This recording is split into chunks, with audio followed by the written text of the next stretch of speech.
I think we should be live now. All right, yay! So I am very, very, very, very extra excited for today, because we are reading the second book in a duology. The first book was our very first book club book, and it was such a big hit with us. It was the greatest book to start this whole book cult with, I think, in the first place. It was fantastic. And I'm just really excited to get back into it. I'm going to do the normal thing, which is, so just for everybody, I think we're missing Talia right now. We've got Bree, we've got Seidel, who is not visible to us, and then we've got Shayna. Yeah. I'm trying to get my directions right, because, you know.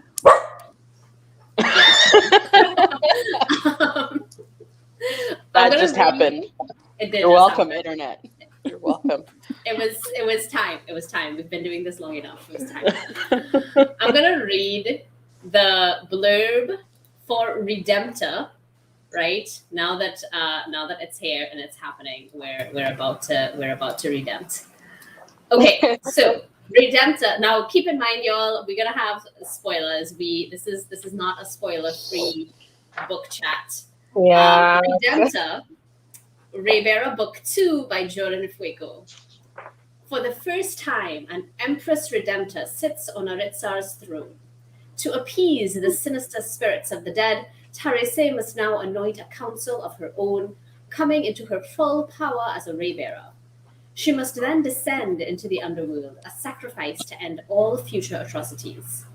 Tarisai is determined. It's Tarisai, isn't it? Tarisai is determined to survive, or at least that's what she tells her increasingly distant circle of friends.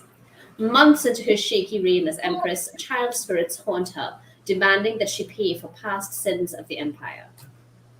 With the lives of her loved ones on the line, assassination attempts from unknown quarters, and a handsome new stranger she can't quite trust, Tarisai fears the pressure may consume her. But in this finale, cookies! In this finale to the Raybearer duology, thank you, Tarisai must learn whether to die for justice or to live for it. For the audiobook, folks, remind me, it's Tarisai or Tarisai? The audio says Tarisai. Yeah. Tarisai. Yeah. Okay. Tarisai. Gotcha. Hey, there's Talia. Look at you with your red lipstick and your nice hair. Girl. I think those 3 minutes that I took to do that were, worth it. Worth it. Cool. Okay, so I just read the blurb, the Redemptor blurb. I normally would pick the person who chose this book to talk about it, but this was kind of a collective. Yeah, this is kind of a collective. Oh my god, the second book is out. We all love the first book so much. Let's all just read it because it just came out. It just came out this Tuesday. For those who don't know or those who have not read it, it just came out this Tuesday. So we read it super quick and decided we wanted to chat about it one time. So I'm not going to go first because I've got too many of the fields. I'm going to ask Seidel to go first because I know that Sai, you may not be here with us for the entire stream today. So why don't you share all of your thoughts and feels? Yeah, so like I said, I unfortunately moved this weekend and have not been able to finish reading the book, which makes me very sad, but I am okay with spoilers because I'm going to finish it anyways. I was very excited to begin this book.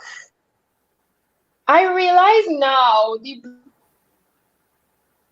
at least for what I've read so far, is like basically what I've read so far, and it makes me sad. I'm very glad I don't read blurbs anymore. So maybe whoever's working on blurbs and trailers, let's get it together in the 21st century. No, I went into this very excited. So where I'm at, let me try to remember correctly. I'm literally in the beginning, guys. I'm so sorry. She's just had. I'm just after the ball. It's not a ball, but it's a ball. Dinner. I'm literally in the beginning, guys. And she's had the dance with the new gentle sir. What's his name? Zuri. Zuri. Yes. And so far I'm like, this is intense. Oh no, I lie. I'm past that because she's hardly talk with her council members as well, and everyone's like excited to leave. And the last child that's appeared to her has said they will never understand your plight because they're sort of seated in a lap of privilege. And I'm enjoying it so far. These little creepy children are creepy. I like in my new apartment on my own last night. I was like, am I seeing creepy children in the corners? What is going on? What else am I feeling and thinking? I don't know, I'm just excited to get into the throes of the story because, like I said, I'm just at the start. Okay. Bree, do you want to go next? Yeah, I'll go next. You were wiggling your eyebrows. I know. Gotta happen. No, Seidel and I are kind of in the same boat, but I am further than her. So I'm like, yes, okay, we're good. I have a little more to talk about. I also made choices this week to enjoy myself. So running around in the rain and whatever. But I am going to finish the book today because it is great. I am actually right around the midpoint mirror moment. At least I think it's the mirror moment or it's getting close to it, but she's finally accepting council members. So look, it's been so frustrating because like she keeps seeing the creepy children and I find them so creepy. I don't like it at all. Also because again, I don't know because I didn't finish the book, but I assume that these children may not even be children, but they might just be a manifestation of her inner doubts, her inner voice, her ego, fears, that sort of thing. At least that's how I'm interpreting it because that's how I can relate to it. It's like every time she does something she's proud of, something, a child shows up and makes her be like, you don't get to enjoy this. You have to suffer. You need to punish yourself. And unfortunately, that is something I am so intimately, I can connect with so intimately because that's what we experience. Our ego is our fear, and it stops us from living our lives and being our truest selves. And I can see that happening to Tarisai. I'm like, no, girl, be your truest self. Like, say what you mean, do what you want, speak it from your chest. But every time she does, the children show up and pull her back. And I'm just like, so it's been a very frustrating reading experience for me, honestly, because I'm like, girl, get it together, you know? And so I'm hoping that happens. It has to happen. But she finally had the moment with the Queen of Songland where finally she's like, let me be vulnerable. Let me show my true self. Because that's what the Queen of Songland did. She is unapologetically herself. Regardless, she has lived a hard life. She has had trauma and she lives it. And finally, that moment when Tarisai owned it and was vulnerable and bared herself, I was like, yes, okay, we're getting somewhere. I needed a little relief, you know? Because actually very, very recently I've been, you know, I do my own personal work and one of it is I'm very uncomfortable with vulnerability. When at the core root, vulnerability is just being who you are and saying what you mean, saying what you feel. But unfortunately, that puts you at risk of judgment because look, if you're being like Tarisai, she's trying to be the Empress Redemptor. She's trying to be all of these things. So she's in control of her narrative. But the moment she lets go and is vulnerable, now she's just her. And that's the moment I'm waiting is for her to just be her. And then for the world to receive her for who she is. Because I think when you're your most vulnerable self, that's when you're open to be accepted. Anyway, long story short, I am really waiting for that moment. I am hoping these stupid children stop showing up because they are creepy and I don't like them. And I hope she anoints the rest of her council. I think we're just left. She needs to figure out her shit with Zuri, get him on board. I want to figure out what happens with Sanjit. You know, him going away. Are they on? Are they off? Come on. Oh, and then my last thing. You know, again, I really want to commend Jordan Ifueko for representation in this book. This book is representation. And one of my favorite moments as a child-free woman is when Tarisai says, I don't even think I want to be a mother. And I'm like, yes, for once a book is saying it's okay to not want to choose motherhood. And it's acceptable and it's okay. And I like that it's being presented. as well as, Dio being ace and all that other thing. So there is representation in this book and I love it. So that being said, I don't mind that there are spoilers. I can't wait to hear your thoughts, but those are my thoughts up until the midpoint. So Cool. Well, I think we lost Sai. I know that Saidal was using her data because she didn't have her internet set up yet. I've moved the camera so that I can keep an eye on the cat who's been doing that while I still look at the screen and look at y'all. Anyway, so let's go Shay and then Tally. Right. So I finished the book literally just before jumping online here. So my thoughts and feelings are kind of fresh. Plus, I was in a sprint mode to try. I was like halfway done with the book as of this morning, and was in sprint mode to try and finish it before we got on. So I may need to go back and reread like the last few chapters because it was like a blur. Do you want me to let Talia go first? Because I know she finished this like Wednesday. wow. She messaged me. No. Choices were made, okay? Yeah. Choices were made. Yeah, I also made decisions. Y'all can give me detention. I'll accept it. No, I started my homework. It's fine. It's fine. We're all there. Anyways, no. I think I can probably quickly summarize my feelings. I think Bree, you kind of hit a lot of the themes that were kind of ringing true with me. And I know the first time when we talked about Raybearer, like my major takeaway for that book was about like I saw like that kind of generation of like leadership. I saw a story of like a woman being born into a leadership role, but like not predestined to be that leader and stuff. And so now I kind of feel like the author Jordan has kind of continued that in a way, and I was really pleased. I was kind of worried that she would kind of abandon some of those early themes. And for me, like myself being minority leader woman in STEM, like I so identify with a lot of the themes that I'm seeing in here, where you have a young woman who is coming into this kind of major leadership role for the first time in her life, and people are pressuring her to be this type of leader or that type of leader, to be more authoritative, or to be more vulnerable. And she's struggling to try and find that her what her own voice is, plus struggling with real issues with her own self-doubt. And I think that's something that I personally really identify with, because I think the thing that like, or theme that I kind of feel like keeps coming up with several women, not just myself, is that feeling of being inferior, or that feeling of being a fraud. That kind of having that feeling of like you don't belong.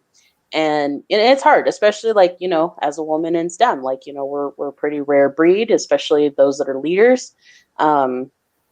Anyways, that was kind of like my major takeaway listening to this. I think there are a lot of very interesting things along the way, but overall that was my takeaway. I think in the end, Tar was faced with a lot of decisions of along her journey of having mixed feelings between what she feels for like this new king dude. What's his name again? Zuri. Yeah. Versus her already feelings for Sanjit. So it's like how do you tell between like a person that you love versus a person that you kind of have mixed feelings for? Choose them both. I know, right? Just choose them both already. ¿Por qué no Be los done dos? with it. Yeah, I think most folks here are supportive of polyamorous, open looking relationships. Tira, what?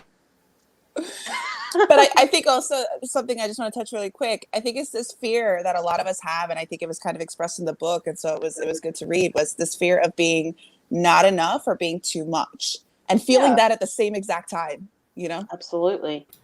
Welcome back, Absolutely. Sai. Yeah, sorry about that. My phone overheated and was like, no, you can't do anything.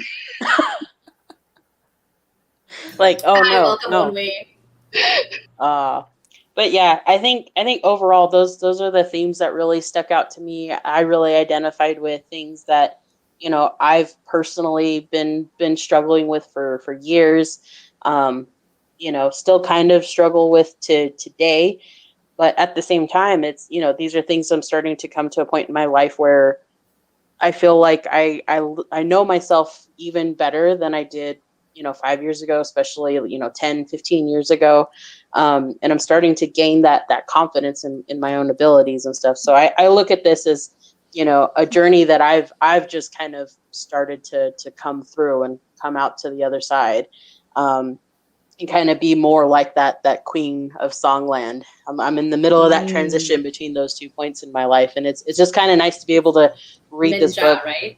yeah, and be able to Ninjas kind are of, yes, dude, she's my idol. It's who I want to be, who I aim to be every day. But yeah, I don't know. It's kind of nice to read this book and kind of feel like, oh, this is the journey that I am just on the cusp of finishing and making that final transition, I feel like. And so it felt like a validation for everything that I've been through. And how wonderful that a young adult book can transcend even to Yeah. adults, you know? Yeah, right? I It's think amazing. that's honestly, like, I have so many feelings about young adult because so many young adult readers are adults, right? Young adult is just like I have feelings. Anyway, let's do. I've had feelings on this subject for years. Yes, for a long time. A long time. Let's go. Also, actually, before we go to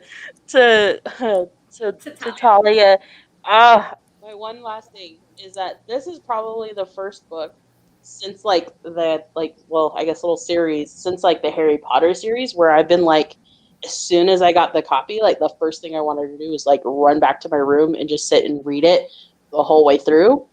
But the difference between me at 11, 12, 13 when I was first reading Harry Potter to today is I'm an adult with like real responsibilities that got in the way. But I did it. I finished it in less than a week after it came out. So I'm me. But I think what's super ironic is that we agreed that we would do this book this weekend because it came out on Tuesday. Because it was like, well, we all read the book the day before book club anyway, so it'll be fine because it comes out on Tuesday and book club is Sunday. It'll be fine. It's fine. And then like all of us were like, well, I got there. I got to the end. I'm done. I know what happens. I may have missed a couple small details, but I know what happens. That's fair. Talia, let's go. Tell us your feels. Tell us your things. I'll go last because I have things. You all have things. I promised that I was not going to behave myself today, and I put it on Twitter. So this book was just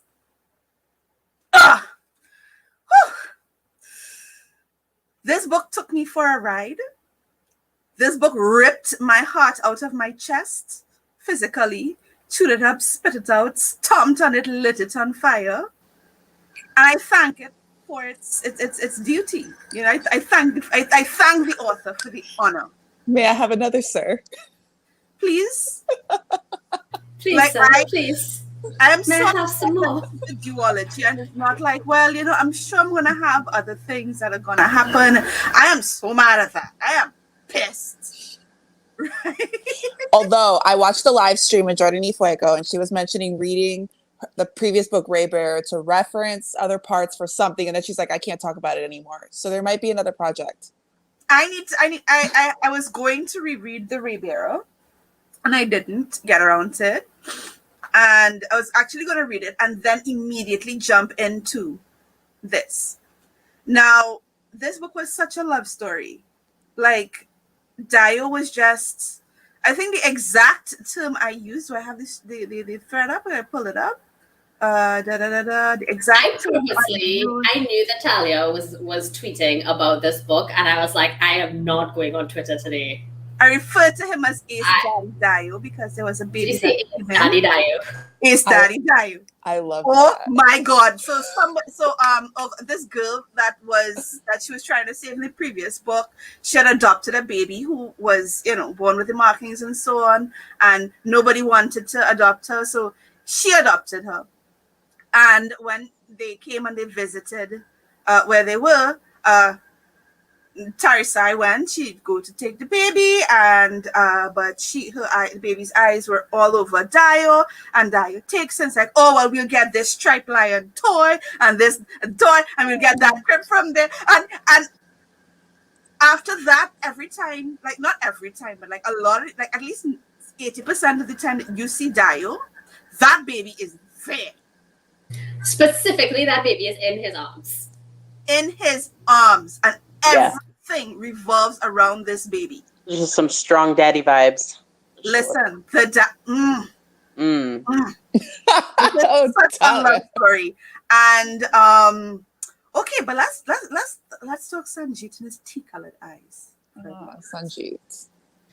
I'm gonna be totally honest. So before we dive too much, let me just drop a couple of my own thoughts because Talia is already going for the jugular right now. Before we do that, let me stick my own as we say in Trinidad and Tobago, let me go all my 2 cents, right? So I think I certainly agree with what the rest of you have said. I think that the themes in this book are definitely maintained from the last book. There's still that element of self, like coming into your own and self-confidence, and at the end of the last book, we kind of achieved that self-actualization in a way, and then we realized that no, you never really self-actualize. Now Tarisai is going through this whole different process. It's always a journey. It's always a journey. It's always something. And I really loved that whole journey of being a woman in a man's world and trying to forge your place in it, a place that was stolen from you, right? A place that has been stolen from you for generations. There were a few key things for me that I really particularly loved, like when they were all like, I want you back. And and she's like, no, you're never gonna get that. You're never gonna get that version of me back ever again. Like this is not who I am. You want the girl who was always ready to please you, who just wanted to be loved. This is not who I am anymore. I'm beyond that now, right? That I really loved. And then there are 2 totally random things that we talked about last time that I think we should really touch on again. The tea-colored eyes I definitely want to get to, but there are 2 things. One is the acknowledgement of that age gap that we were bawling about between Kira and Wuin. So we were like, no, there has to be at least 6 years. It's probably more like 8 or 10. So in this book, spoilers, we learn that there is an age gap of 8 years between them. And yes, they do like each other, but Kira's like, nah, I don't want to look up to the man I love. I want to look him eye to eye. Right. This is an actual line in the book. Loved it. And I felt really good about that too, because I was like, what does 8-year gap boy? A guy, he older than she, and he good older than she. Something wrong. And I remember we had a conversation about that. And also, apparently she and Sanjit never did the deed. I thought they did in the first book. Oh my God, same. Yeah. Same. Let's not talk about the doing the deed yet, because I have like 1,000,001 thoughts that I'm going to tell all of y'all about. Let's just say Miguel really enjoyed the sexual and romantic tension in this book. He hasn't read it yet, but he's enjoyed it. Right? They talk about them always going to the tree together. I'm like, oh, that's the tree. Yeah, let's go to the tree. Let's go to the tree together. And then all There of a was sudden, a scene in Raybearer where it was to quote Talia Ishvari herself, the coitus. Yes. I thought that they did that in Raybearer. I remember in Raybearer there was this whole description about essentially climaxing together, right? Was what that description was. I don't remember it word for word. I just remember being like, I know what happened there. And then just moving on, I'm like, I know what this means. That's what this means. Right? And it was all like bodies and curves and all kind of, and like all of this like vague, young adult like heavy petting, I guess. Yes, that. Candy. Yes, Candy, you did. Candy says I joined at the right time. Like relegated like, somewhere between second and third base. No, I swear they totally had the coitus. Short stopping. They did it in Raybearer, okay? To find out now in Redemptor that they did not, I was like, I know how disappointing. She's like, Senji's like, are you sure? And I'm like, what do you mean? Is she sure? Don't you guys do this all the time? But I thought the are you sure under the impression that they did it all the time, and even if they were doing it all the time, he still had that presence of mind to say, "Are you sure this is what you want?" No, it's not. I love that. For me, was less about. Well, I can imagine that that with the most recent events, she might not be in a frame of mind. Besides consistent consent is key, right? Like that's all good. That's all good. It was the whole we haven't done this before, and I was like, yeah, exactly. Yeah, that's just asking because she's had a bad day. Fine, but then it's like I've been thinking they've been banging, and then it's like, oh, are you sure? And I'm like, wait a minute, what? I turn the page back. After the day she's had, are you? What do you mean? Are you sure? What do you mean? Are you sure after the day I've had? Come on, this is like. I rewound the audio twice because I was like, wait, what just happened? I thought, like, what? I love how all 5 of us adults are like, did these children do it? And the last book, God damn it. Why are you tricking me? Like, honestly, I don't care whether or not they did it, but the inconsistencies bother me. And now I'm like, am I just like a dirty old woman that I read it that way in the first book? I'm sure that is what I read it the way it was meant to be. I'm definitely a dirty old woman, so I'm just thinking about big. Stop that. I'm just thinking about big, strong Senji, and I'm just like, Okay, so the way BL says parents may have this discussion regarding their kids? ? Oh, these are kids. They are like 7. Candy. I just want to explain. I want to explain what it is, because Raybearer and Redemptor are young adult fantasy books. This was not an explicit sex situation. It was just something like it was the main character and her romantic interest. And in young adults, they don't, unless you're SJM, there's no explicit stuff, right? Usually, and so like there was a scene that everybody read, and like it alluded to a climactic situation. With lots of physical presence, and so we were like, oh, okay, well we know what happens when you're that age, and you're in a very physical situation that involves a climax. So, moving on, like that's kind of what that was for us. And then in this book, the same 2 characters, the main character and her love interest, they're in another situation where he's like, are you sure? We've never done this before.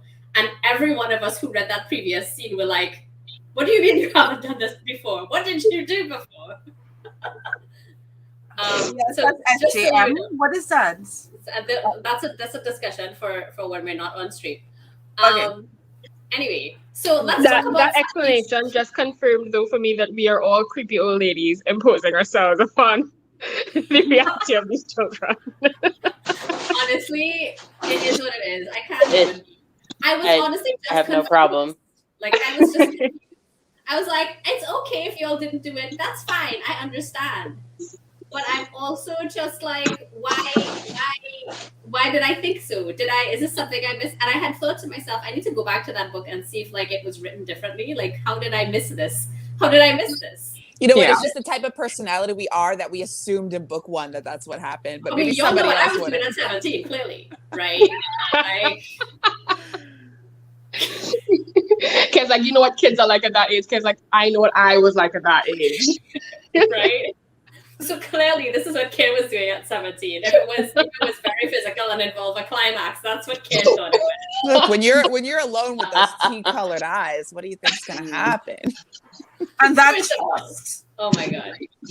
So let's go back then. Let's go back to what Talia was saying and Sanji's tea-colored eyes. The description tea-colored in the first place felt strange because we have been trying, I think, me and I know other writers in the group that I'm in, we've been spending a lot of time trying to move away from like food and food descriptors. And so I was like, tea colored isn't so bad, but also like it's still food. Aren't there I other had a ways to talk different about his reaction to eyes? that, and it's like I saw the tea colored eyes, and like what tea means to us. Like tea is something calming and relaxing, and that was the like the parallel, because that is who Sanjeet has always been to her. You know, that has been the person she can go to. That is her source of comfort, right? And so to me, that was that connection. Like it was food, yes, but like tea was more about like tea is different. It is more than just food. Like tea is like a ceremony. Tea is like, you know, like, can I make you some tea because Okay, you're that's fair. you know, like I saw it that way, but then I saw it that way because of how the author has dealt with other descriptions in the past. Everybody else gets descriptions, non-food descriptions. She wants to do things to Sanjeet that involve putting things in her mouth. And I'm fine with that. You are, if I'm writing from the position of the Natural. devour you in multiple ways, then you're gonna get a food description. Also, I don't know if I'm gonna go off on a limb. And you guys tell me if you agree or disagree. But also for me, I find eyes not to be something that necessarily separates us. So when people want to describe like skin color as a food, like I hate it when they describe skin as chocolate. Like, come on. Skin is something that divides us. I mean, it shouldn't, but it does. But eyes aren't necessarily divisive. So for me, it didn't hit that weird area. Yeah, I figured like somebody like there are people that would feel a certain way about it, but like the relationship between Sanjeet and Tarisai, that it made sense, and not just in a I want to consume you kind of way. It made sense in a like tea for comfort. You know. Oh, I see you're upset. Let me get you some tea. Like I like that interpretation though. That That's actually, nice. I actually think that Makes that makes sense. a lot of sense. Yeah, I think that that's definitely a bias of mine and my programming yeah. at this point, right? Is like, oh, it's food. No, I had it like it was the first time, the second, I was like, wait, no, aren't we supposed to be, you know, like getting away for it for these reasons?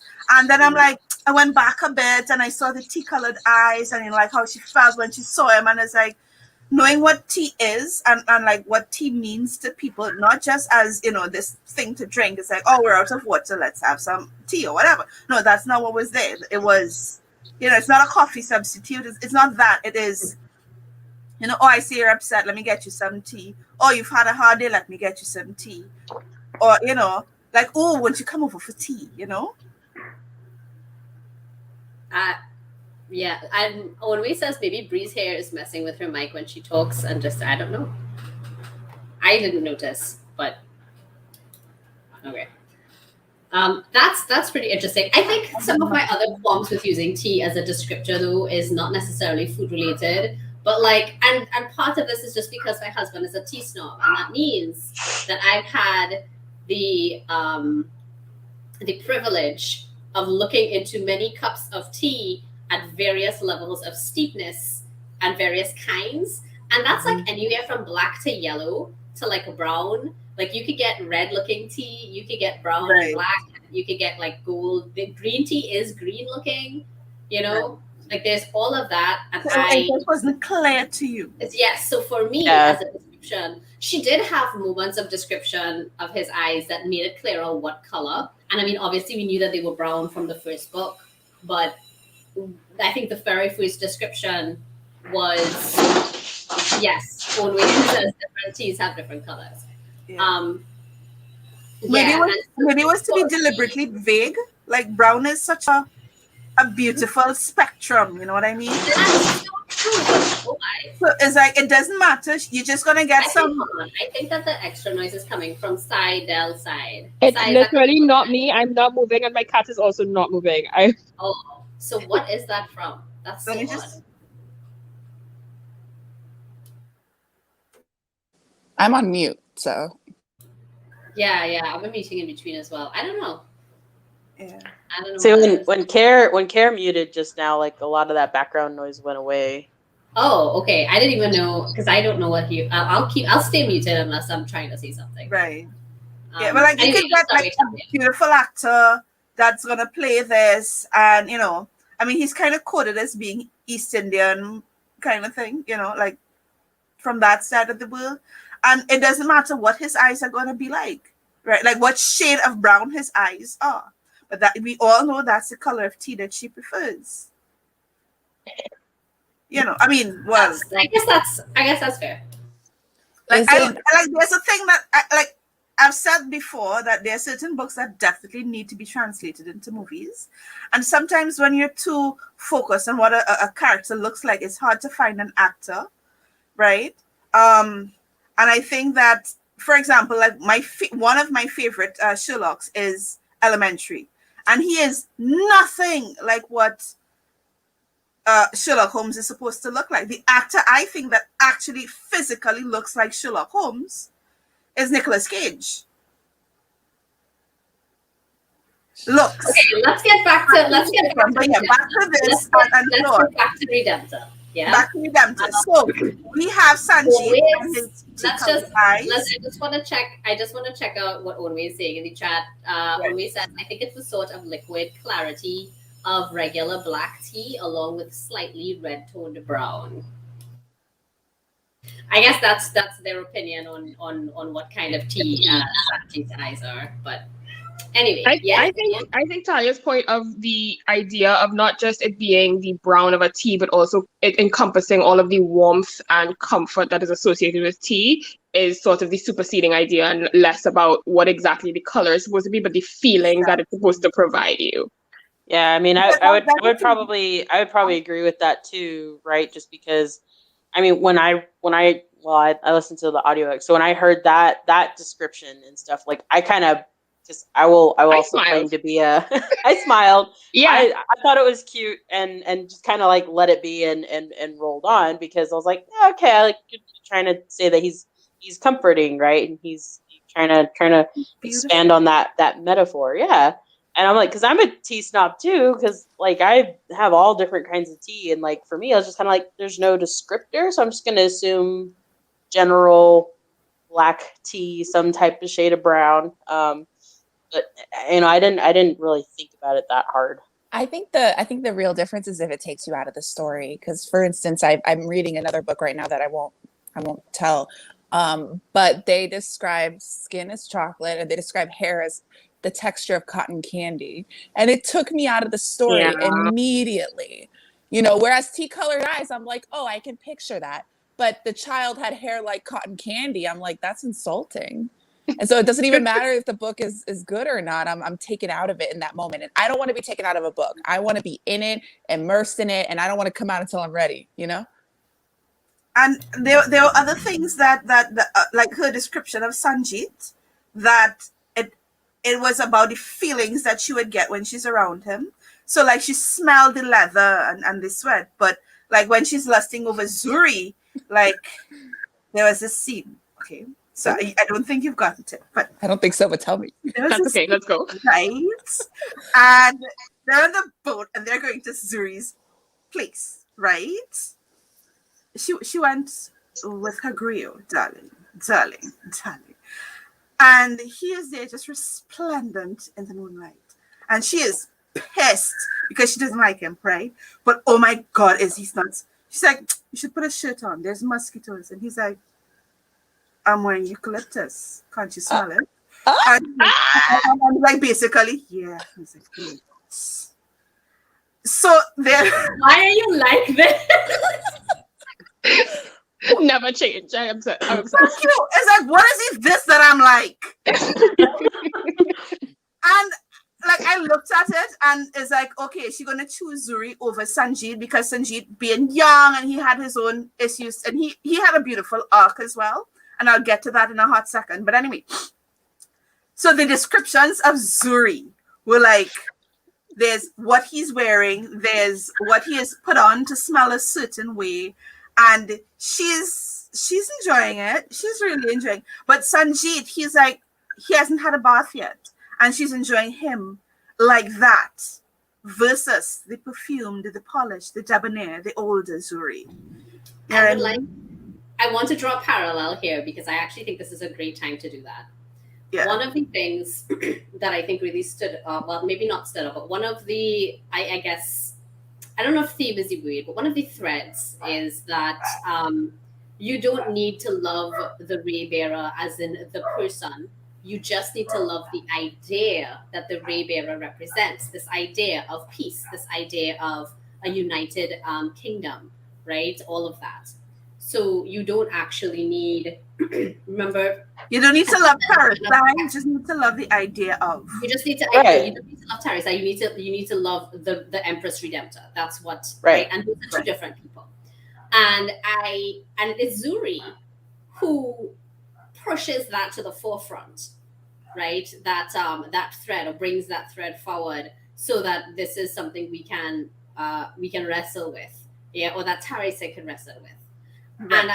And I'm really, I feel like what you're describing there with Zuri and how she interacts with and engages with Zuri, it's equally, I think that's a mirror. And we've talked a lot about how this Yeah. book and Raybearer as well, when I say this book, I mean Raybearer. We've talked a lot about how Raybearer had all of these mirror moments. And now in Redemptor, This was I'm that seeing mirror it as well. moment. Because Zuri is, I think she really likes the idea of Zuri. I Yeah. think she really likes the idea of who he is and is meant to be. She loves those ideas and ideals. But she loves Sanjeet, the human being, Yes. right? Not And the he's beautiful, and we can resonate with Sanjeet's beauty, but she loves Sanjeet Yeah. as Sanjeet versus she loves the polish and the, you know, the again, the idea of. And like, but there was that moment, and it was just like I saw it and I couldn't unsee it. And then when that idea of loving the Redemptor, loving the Raybearer versus loving Tarisai as anybody else but the Raybearer, when that came, it wasn't a shock that this is how he felt, right? But they really set up Zuri to be like, everybody wants to love the idea of Zuri. Zuri was, I ain't gonna lie to tell you, I really didn't like that man from the jump though. no. He was like, I think on Twitter I said he is such an asshole, and I love him for it. Like, Yeah. I like my when he thing. is on a zip line and he grabs Oh. her and Yeah. zips her out of danger, and I was like, yes, Yeah. you will Yeah. get that. Like I said, somewhere I said this book is basically a love story with elements of romance. Zuri is Batman, essentially. I do love me a man in leather. I'm not gonna lie, Batman is not a bad comparison because he damaged. He's real damaged. No, like It's Christopher fun. Nolan Batman, like damaged asshole by day, you know, like just Vigilante asshole at night. vigilante asshole at night. Like I've dated Zuri in real life. It's never a good idea. The idea is always better than reality. Because 100%. they're also Yeah. in the process of loving the idea of you. You know, you are the beautiful, intelligent, you know, strong woman, and they're gonna love the idea of you, but they're not gonna love the things that make you you. And like I felt that as well. Like I'm the Lord for the idea of who I am. They love the idea and the challenge of wanting to manipulate who you are, like who you represent. Wait, so is Zuri a good guy or a bad guy in the end? So Zuri, hey Sai, sorry, I think it took a second to notice you joined us again. My bad. Yeah, my phone is just So yeah. It's all good. So so Zuri, is Zuri a good guy or a bad guy? I think Depends Zuri, on who you are. I think that's I don't really. Because he's a saint to all of the peasants and everyone in the land, right? You know, the vigilantes spurs this revolution against the Blue Bloods, right? That's essentially what his So role he's is. Robin Hood. Yeah, Kind of. that's actually- Yeah. Literally. Yeah. Literally. Literally. So in the spoilers time, Sai, Bree, plug your ears. That's They know So what they signed up for. yeah. It's true. I need to know. I need to know who this Zuri is. Like, tell At me the more. beginning, Yeah, I was having sketch feelings. I'm like, tell me more. no, it's good because like I think that all of us who, especially when you read books like this regularly, we all saw Zuri and we knew from the minute that we saw this prince in the banquet, we were like, that bitch, that guy, he is not what he seems, y'all. Because you know his like swagger and whatever, and Tarisai notices, right, and like I think that the writer Ifueko drops a lot of very solid hints over the course of it until the reveal.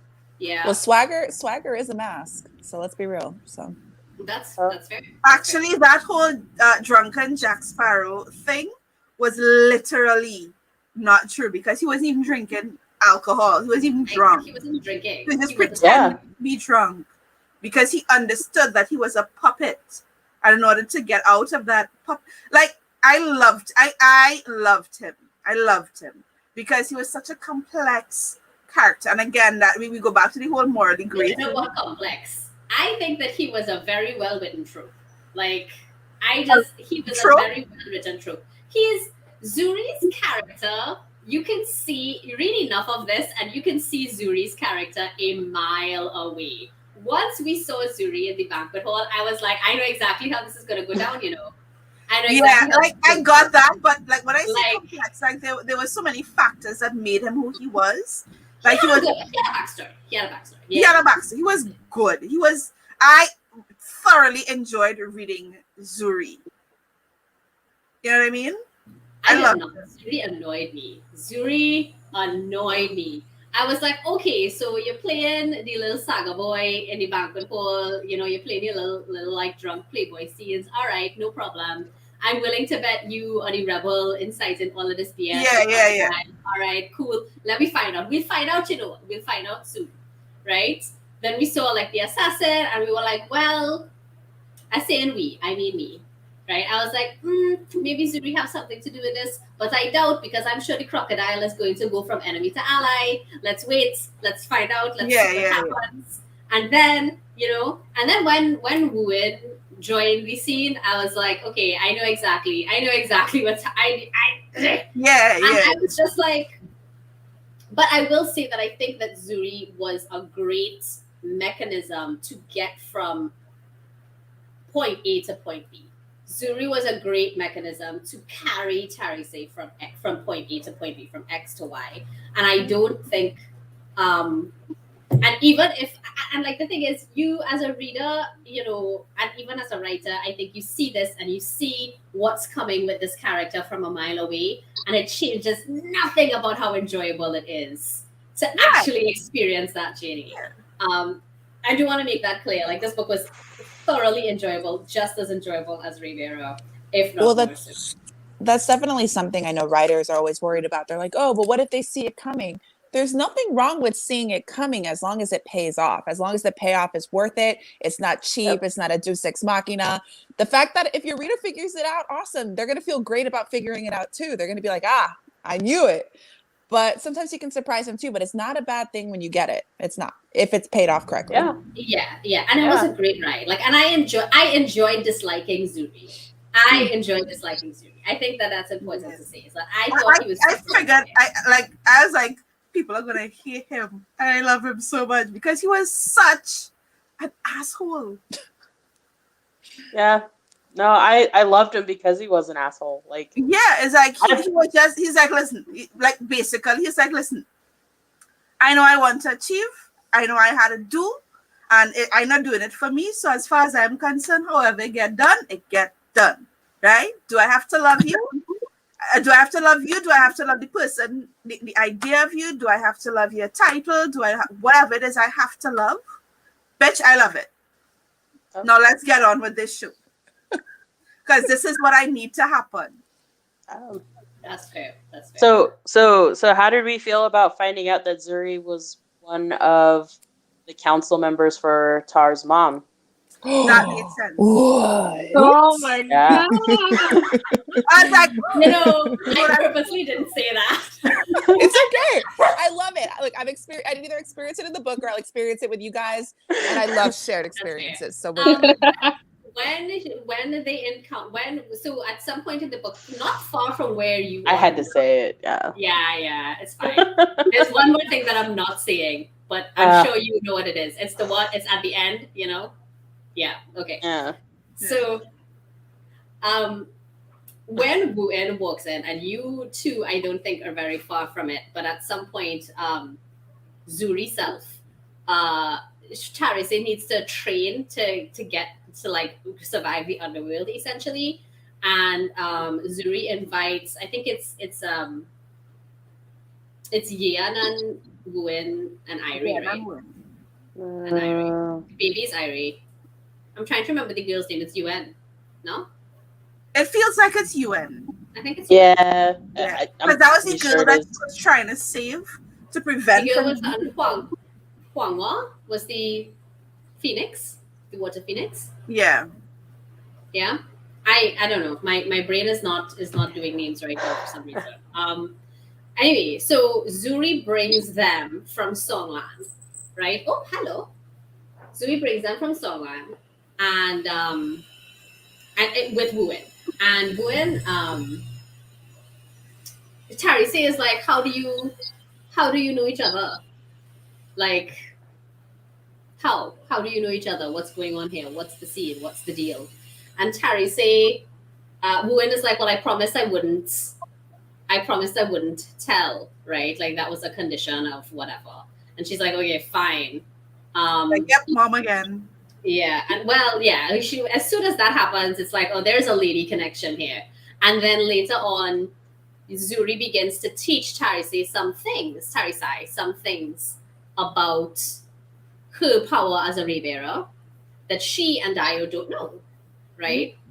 And it's telegraphed in the book. Like in the book, while you're reading, you can see that there is this power she doesn't realize she has, right? Because it's signaled over the course of the book. But obviously, you know, the main character obviously doesn't know. That's because for you, the reader, to know and be like, figure it out, woman, right? It is also a theme in the previous book as well. Right. No, but this is with all don't books. This is with all books, right? Because you in the moment, as in the main character in the moment, can't figure it out, but somebody on the outside usually can. Yeah, that's a real thing that happens in real life, right? For like most people. So like then Zuri knows all of these things about the Ray and is starting to kind of try to get Tarisai to do certain things or to like engage with the world in certain ways using the power that the Ray has given her, etc. And like once Zuri starts talking about all this crap that he knows, and he knows Wu-En, and he says, "Don't ask me." He's like, "Don't ask me how I know this. If as long as you promise not to ask me how I know this, I will tell you all the things you need to know." Yeah. There's like only one really good reason for that, in my opinion. Certainly, if there was something else that came out like totally out of the blue, I would have been like, "Oh my gosh, yay!" But like at that point, you're just like, "This bitch, this lion, son of a bitch." And that's what it was like for me, at least. But yeah, he was one of the ladies' old counsel. That's how he knows Wu-En. Yep. And that's how he knows all the stuff about the Ray. And that's why I thought he was annoying. Yeah, like even when it was dropped, like, and I'm like, no, but this makes sense, you know, because I was just so into it and I was so consumed by everything else that was taking place, and like all the children and all this kind of thing. When all of that was taking place, I was like consumed by it because she writes really like. Let's talk about her technique for like 1 hot second. Like, was I reading words or was this being telegraphed into my mind? Because even the info dump scenes, I enjoyed. I don't like info dumps. I enjoyed it. I'm gonna be totally honest. You just said the info dump scenes, and I was like, there were info dump scenes? Yeah. Yeah. No, Yeah, there were. I know, but what I'm And saying then is it was in the beginning, and I'm Wait, like, she writes I really didn't well. feel like it. I'm going to at the study beginning, the yeah. craft. This is research.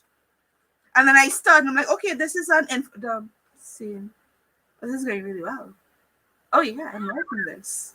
You know, and that was taking place. There's good stuff here. This is some good shit. Like, this is a whole novella. I want to read this. I want this expanded. Like, that was going through my head. Again, in terms of craft, can we talk about her grill for a second? The little baby cutter. MVP. Of the fucking books of the book. Oh, I am in love with this little girl. Like, Hollywood needs to score the entire universe to find the most charismatic little girl with a stutter. So she was injured in the mind, right? I don't know if you got to her. I got to her. Mm-hmm. Right. So for those who haven't read it yet, this is a free spoiler zone. Not a spoiler-free zone, but a free spoiler zone. Right? So this little girl, who was a griot, was injured in the minds. Right? So she ended up with this stutter. Right? And she was presented by one of the noble women as a gift. But griots are... as a gift. It was an insulting gift, but it was a gift. And of a child. And she was presented as being dirty, and her drum was in her hele, which is normally, worn as a hat. And I think I'm pronouncing the word incorrectly. But yeah, the hat. I'm gonna use it. Chile, but I also don't know how to pronounce Chile. it. So. Okay. Sidel, what do you know? Where the ass is Sidel? I will, like, I have it on my to-do list to look up the pronunciation, but yeah. So she was just completely out of order, right? Griot's supposed to be an older person who is well, if you're gonna give a gift to nobility, it should be somebody who is well versed in their craft, somebody who has been, noted for this and so on. And she looks at her, and she's like, but, and she's stuttering. So you don't even have that fluid, that fluid way of speech, that eloquence, etc.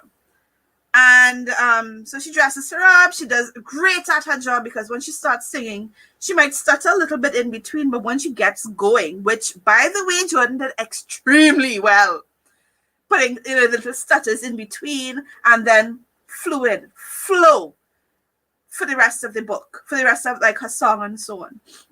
And then Tarisai realizes, but wait, I can help people with their trauma. And I think your stutter is part of your trauma. So come, let me take that trauma from you. Would you like me to tell you what that little girl said? She said, no. What good is a voice without a story to tell? What's good? She's like, no, basically that's part of my story. What's good if I have a voice and I don't have a story?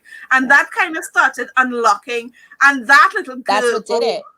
That's what did it. That's when she went back and she finally showed her true self to the Queen of Songland. So that line was fantastic. Yes. Yeah. Because she's like, no, they have to love me. So if they have to love me, they can't see that I'm a bad person.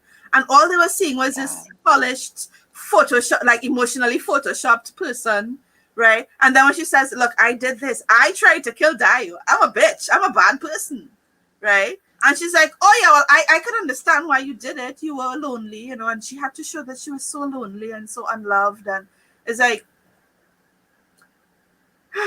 Anyone who's gone through trauma and who has processed trauma knows that in the beginning, you want to ignore it. You want to erase it. You want to pretend it never happened. You want to make it so that it's not a part of your identity.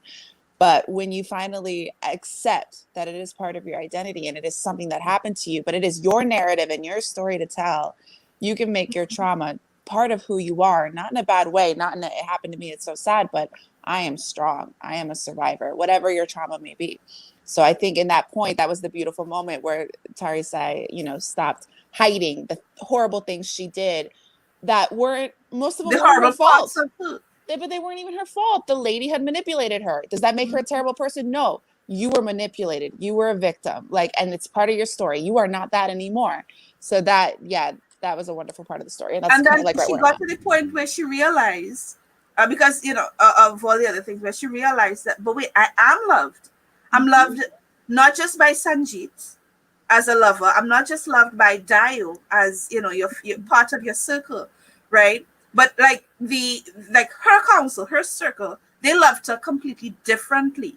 Mhm. Like even Dio loved her differently from everyone else. And then there were that like the older men who were part and parcel of her council who loved her as a father, and who loved, and the old queen who loved her as a mother. And you know, like to me, it was such a beautifully woven tapestry of the way that a person can be loved, and we are loved in so many different ways. That even her griot loved her, even the people in the street who loved her, as for what they could see, like there was still a modicum of love there, and it's not necessarily I love you and I want to marry you and I want to have babies with you. I love you in a different way to the way I would love somebody else. And my God, it was just again. Yeah, no, that's totally true. I think, you know, the complexity of the emotion that love is, I think, is extremely well developed in this whole story, all the way up until even the end too. And that was something that where you go, dropping like flies. I know, right? I think I do know though that Weather is because they're both in New York. Yeah. So Weather could. Oh, there we go. Breeze back. Yeah. We were we thought it might be weather related because you and Sai are both in New York. No, I know for it Sai just- that it's data related because she doesn't have her internet in her new place yet. I think she said. Anyway, but it's okay. You're all good. So we're back. You were saying about the complexity. Yeah, no, I just thought that, you know, like just to kind of spin off of what Talia was saying, is that it sounded like, to me at least, I interpreted like, you know, the evolution of love as an emotion, I thought was very, very well played out through a lot of different characters, from the different council members, even to when we got to the point where we revisited that relationship with Tar and her mother, right? And kind of had that moment to look at, you know, what a damaged person's love looks like for a child. And I think that was a pretty powerful moment too, towards the end. That actually, like, I was listening to it, that kind of made me just sit and stop and like I had to like kind of like drink that one in too. Yeah, I think I'm still kind of reeling from that one emotionally. So I'll find words for it later. But yeah, go ahead. One of my favorite things about that, as we're talking about these varying portrayals of love, and it's because I think diversity comes in so many shapes and forms, right? And we certainly have, I think, gender and sexuality diversity happening here. Like, those are all thoughts that were put into this book. But that diversity of love, I think, is also important. We have so many, particularly in the young adult realm, there are so many books that glorify and romanticize a very specific kind of love and a very specific journey of love, right? That I think is both unrealistic and potentially highly toxic, depending on what tropes you put into this. The obsessive You love. talking like perpetuating this, like, this Disney princess Cinderella kind of love Twilight. story. Oh God! I was trying too hard not to say it, you know, but yes. But I avoided it. Exactly that. But exactly that, you know. Look, watching you through your window at night is not love. And that's not consent. That's not okay. That's not, Yeah. absolutely. But that's what I'm getting at, right? And I think that and I will say I was totally disappointed in Sanjeet at that beginning when he left and he was like, oh, I can't do this, you know. But she had the right goddamn response. It's like, listen, stand by me or stand aside, bruh. I can quote that almost. Let me tell you. But she said, I can't stand by and look at you like that. She says, don't stand by. Stand with me. He says, but I can't. And she says, stand back. Well, you know what? I don't necessarily hate his response either, because he was setting a boundary. He was saying, I can't watch you destroy yourself, in his opinion. That's fine. Yeah. Like, that whole conversation was like, it was so real. It was, you know, all of the things that every other, you know, YA novel just glosses over. Like, you know, when you love someone, you're gonna have these conversations, and there are things where, you know, the person that you love, like, you have boundaries that you have to overcome. You have, you know, support systems that you have to create from essentially an idea, an ideal version of what love is into what reality is, and going through and having to map these different experiences. All of that was just, I think perfectly captured in that one scene, that one conversation. And then too, we talk a lot about how Tarisai was raised, but we haven't yet talked about how Sanjeet was raised, which is what is going to lead him to that. He lost his mother. His mother died. Yeah. He lost his brother, sold too. He's seeing himself losing Tarisai. He is seeing it, right? And again, and then too, he's like, I'm reading as Tarisai, but I'm also reading as a 39-year-old woman, right? So I'm gonna see like, okay, she's making sense. I'm not, and I have to remember this is what Sanjeet has gone through. Remember, Tarisai is wearing his mother's dancing bell, right? This is somebody that he loved. It's a cowrie shell, I think. A cowrie shell, I think.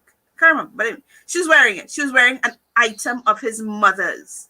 The one person that showed him unconditional love, because there was a lot of imposter syndrome with the love that took place in the council. Do I love you because I love you, or do I love you because we currently bear the rape, right?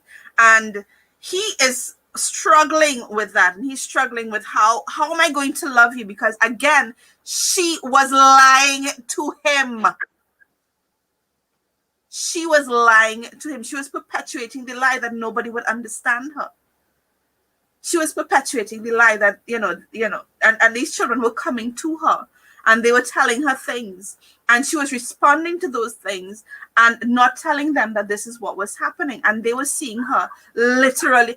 And he is saying, I need you to be honest with me. I need you to tell me. I need to help you. But if you are doing this, if all these things you're doing, every time you do something good, you're passing out, right? Then you need to stop doing you need to heal, right? And what he was telling her in context of what he knew was correct. He was acting appropriately to his interpretation. Exactly, because she did not tell him. So when he left, because he knew he has a role. His role to the people and to the armies and so on. He had to fulfill that role, and he chose his duty, because again, duty was a different kind of love, and he chose that duty over. And to me, that was a sacrifice on his part. That was a sacrifice on his part to leave. Well, look, if she wasn't going to be open and she wasn't going to tell the truth, he can't help her anymore. He's saying, let me help you, be open. And then she says, no, I have to do what I have to do, which isn't her right to do. But then for him to walk away, it's justified. And so I didn't hate it because, again, it's what he knew. We, as the reader, know something else. I'm still disappointed. That doesn't change. But I do understand it.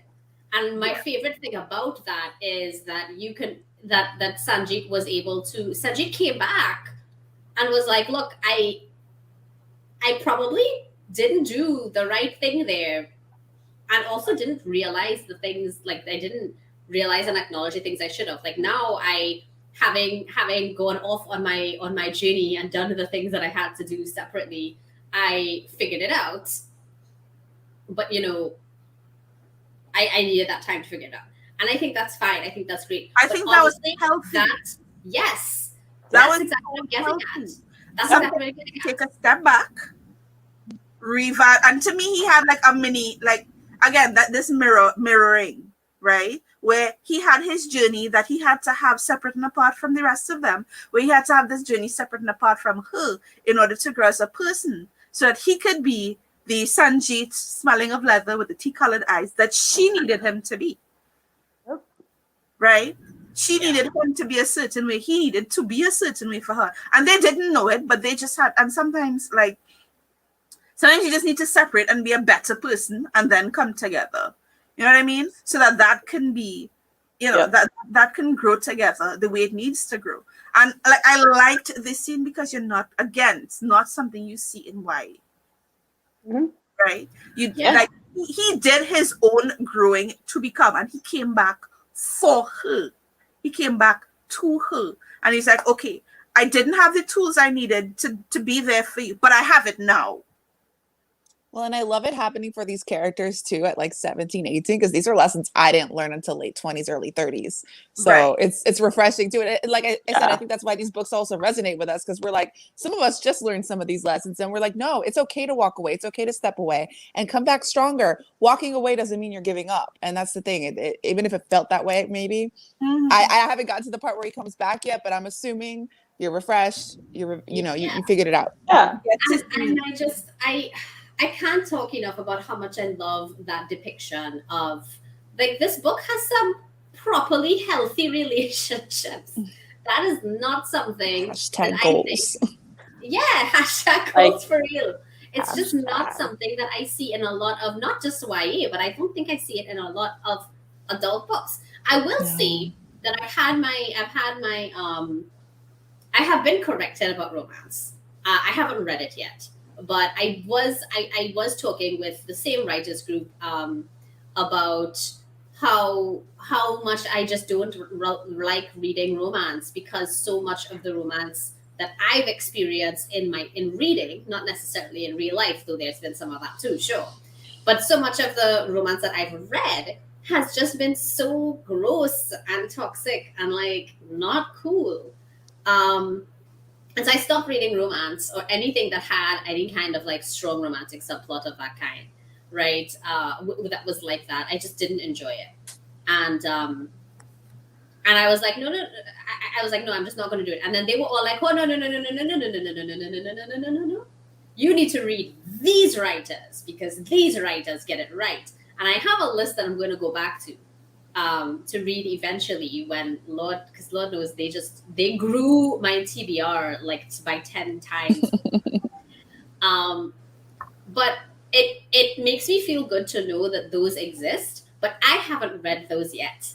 So I want to be clear that those exist, and I know that they exist on the word of people I trust, but I don't see that in the book that I have read in a lot of the fantasy and young adult or adult fantasy that I was going to have say, read. but not even in the young adult space, it tends to be the obsessive kind of It love. tends And to that's be hard, rough, horrible, not consensual or happy. And I don't just think that that's adult.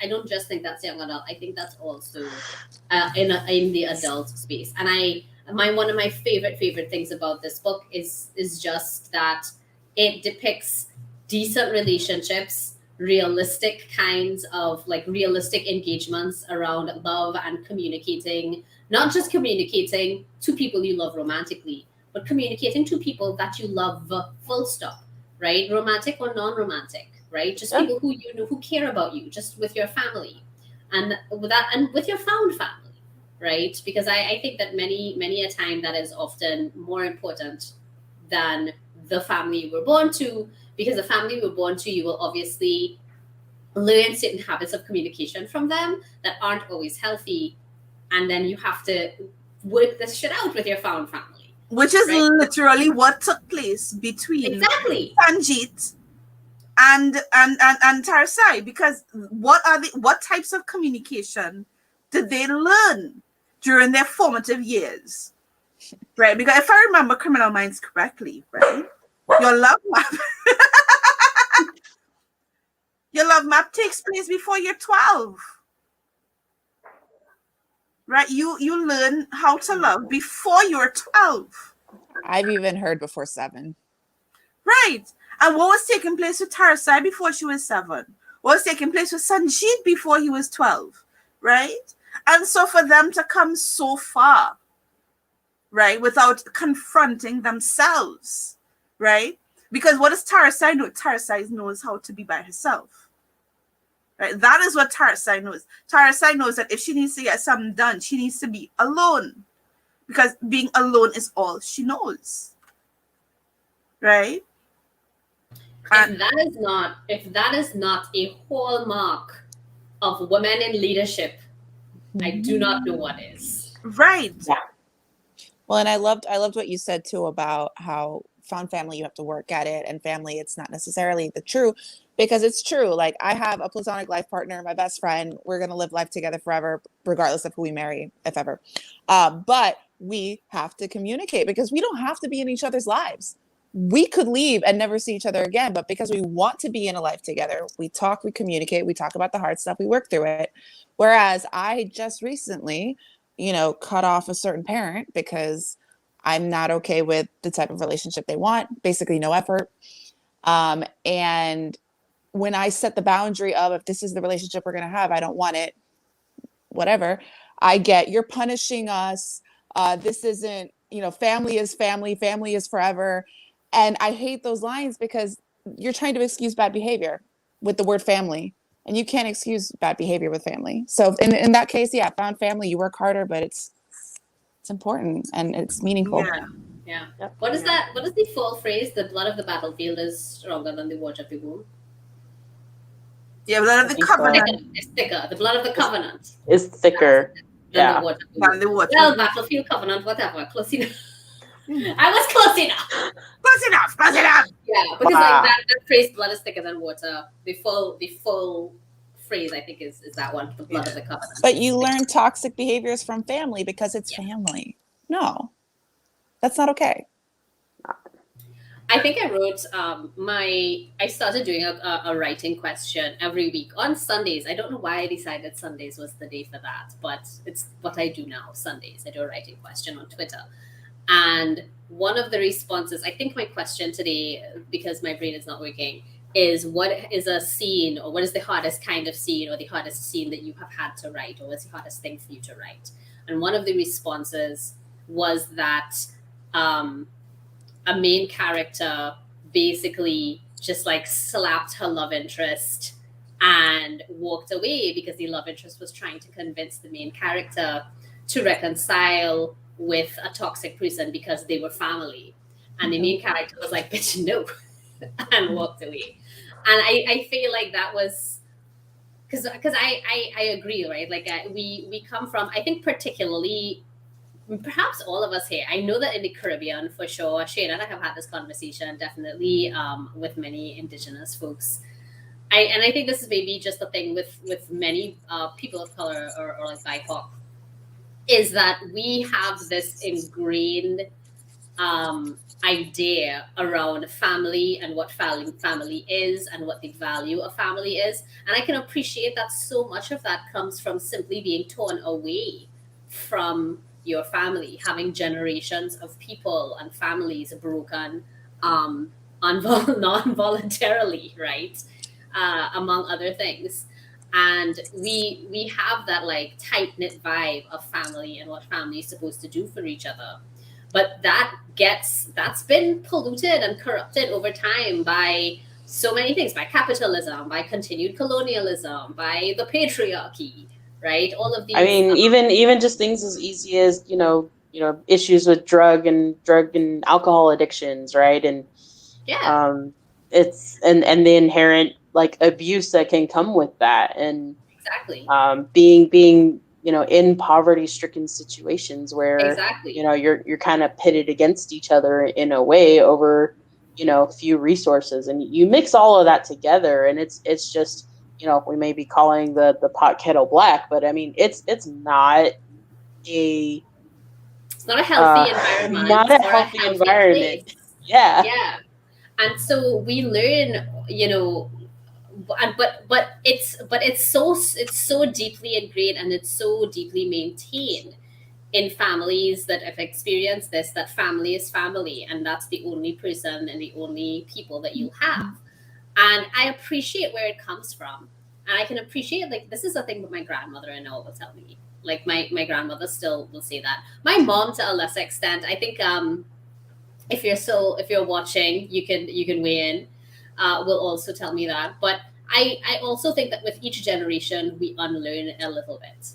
With each generation, we unlearn a little bit, and we learn more and more that it's okay to let go of people who aren't good for you, And that's that's such a big deal with this particular book for me, was all of those things well portrayed.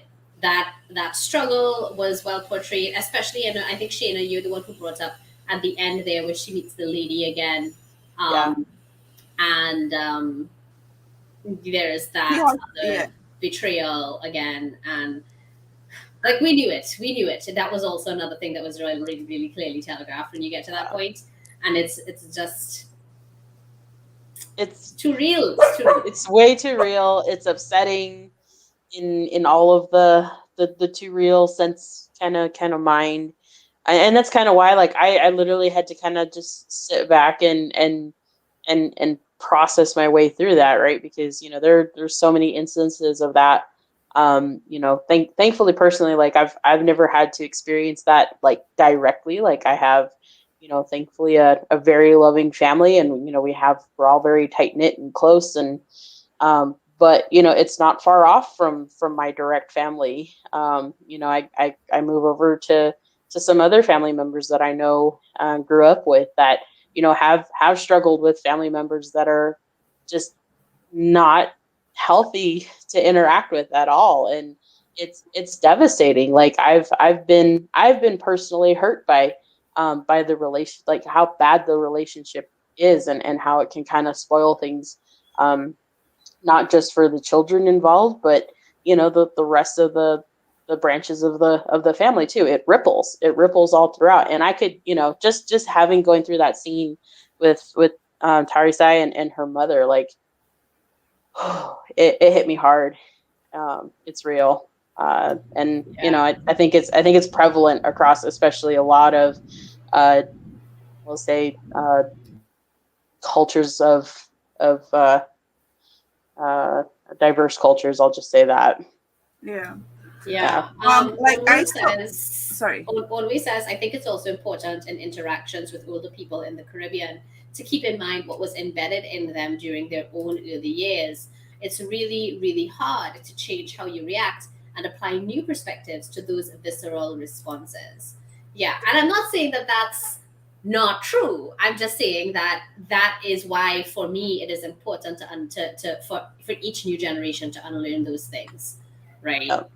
Um, and I think that is one of the reasons that the found family trope is one of my favorites of all time. If a book has found family in it, I will probably love the shit out of that book. I have to like again going back to the concept of like it was found family and polyamory, and that line was very much blurred. That line of what's family versus what's what's love, and like that was blurred in this book kind of, because her found family is her polyamory. It is her polycule basically, But then I will say I'm not sure that that she is part of a polycule, because she and Sanjit, a polycule has very specific. There's a word with an I. Implications. right, That but word again, has very specific meaning. right. But at the end of the day, they were all expected to be a certain way. Like Dios is the emperor, and he was expected to have sex with somebody, but my boy is, so that ain't happening, right? But at the same time, they kind of paired off, but there was always this love, and they needed to have their sister, and they needed to have their brother, and they needed each other. So like I've been saying this, I think that like I'm in a monogamous relationship, right? And I'm in a monogamous marriage, and that's great. But there are aspects of polygamy or polyamory that we've adopted. There are things that I'm going to talk about with Care that I'm not going to talk about with my husband. And that's partly because Care is my wife. But there are things I'm going to do with Care that I'm not going to do with my husband. And they're not necessarily physical. But that does not mean that this is not what's taking place here, right? Like, this is no. And hear me out. No, I'm not interrupted. Go. But I have their things. Yeah, thoughts. And it's like, to me, it just felt like it was like those implications, those lines were a bit blurred. But I liked it because they were brother, they were sister. Like there was this emotional sisterly bond, and there's this brotherly bond, and it's like toxic monogamy is one of the things that I hate. And sometimes when I'm talking about it, people think, well, maybe I'm saying this because, I'm sleeping around or I'm trying to excuse my cheating. None of which has happened or will happen. But one person cannot be your all and everything. Well, it One sounds like- person it sounds cannot like be Kirsten- your all and everything. And even if I am in a that cleave onto one thing is so biblical, yeah. But like Miguel and I are best of friends. But Miguel is not gonna sit down and read Raybearer with me in time for this. He's not gonna play D&D with me. He's gonna play Fortnite with his friends. And I am not gonna play Fortnite. So you have a platonic life partner too. I have one. Right? So, We are definitely. I do not want platonic relationship with that man at all or ever. But I have like Kara's my wife, but but Candace is my soulmate. Right? Candace is my soulmate. Maria's my soulmate. A man may be able to be my soulmate, but I don't need that because I have it in Maria. Right. She So doesn't this give me is she the doesn't give me thing. other things, but that's why I date men for those other things. Yeah. Like when we have a really good This is- conversation here, and like there's a part of it that I'm not mad at it. Men always share everything else with each other. Hold on. Let me put interrupt. it up on Let me interrupt. I want to rewind a little bit. So this is just coming from the chat. In reference to that discussion we had earlier about, I think, like Caribbean people, Caribbean families, and not just that, but like families of people who are non-white in general, and I suppose white families too. Like me and all white people just be doing inside their home. But like that, all of that stuff about families and what you learn, toxic behaviors you learn from your families that each generation is seeking to unlearn. I think always you're saying that it has impeded our, and I think she means Caribbean people, maturity in civic life overall and family life in particular, definitely. There was also that comment about cleave unto one thing is so biblical.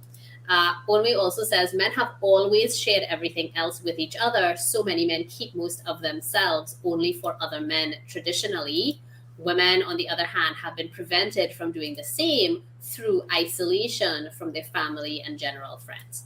So I want to come in here to poke a bit at what Talia was saying, because Talia, I think you eventually came to the point that I wanted to make while you were talking, and I was waiting for you to finish before I was like,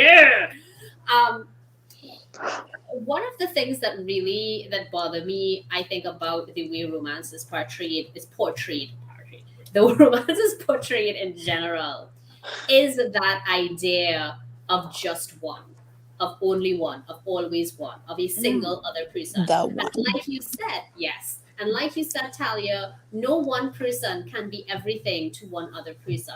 I don't think that's healthy. I don't think that's possible. Okay? And it's the reason that I advocate for poly relationships in general. And I say poly not because I think that's even the right term for what I'm advocating for, but because that's the term people will understand. Right? Yeah. I think community. You could even just say community. Exactly. Community is really what I'm getting at here.